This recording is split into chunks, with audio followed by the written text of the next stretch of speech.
আচার তো বানিয়েছি, এখন হচ্ছে আমি রিভিউ নিব। হ্যাঁ, দেখব যে খেয়ে কি বলে। হ্যাঁ,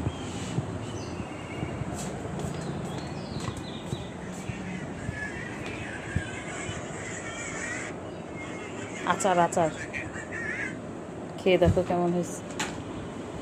এদিকে বসো, এই পাশে বসো। লুঙ্গি ম্যান।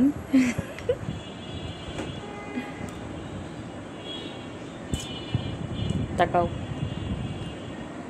দাঁড়াও, কপাল কুচকায় ফেলছো। খাই। সত্যি কথা বলবা, মিথ্যা কথা বলবা না। কি অনেক ভালো হয়েছে, অনেক মজা হয়েছে।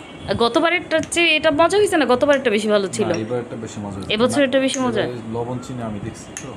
ওরে বাবা, সব ক্রেডিট নিজের। লবণ চিনি আমি দেখছি না এবার। হ্যাঁ, দেখছো তো অবশ্যই। এবার এটা এর জন্য পারফেক্ট। বেশি মজা হয়েছে, হ্যাঁ। এটা ঠিক যে তুমি রান্নার সময় পাশে থাকলে ওই রান্নাটা ভালো হয়। মজা হয়েছে, অনেক মজা হয়েছে। Thank you. কেনা আচারের মতো হয়েছে, মানে কেনা আচার একটা স্বাদ আছে না, যে বাণিজ্যিকভাবে বা ব্যবসায়িকভাবে যেভাবে বানায়, মানে অনেক টেস্টি করে, অনেক মশলা টশলা দিয়ে ওরকম। ওরকম হয়েছে, মজা হয়েছে, অনেক মজা হয়েছে। আচ্ছা, থ্যাংক ইউ।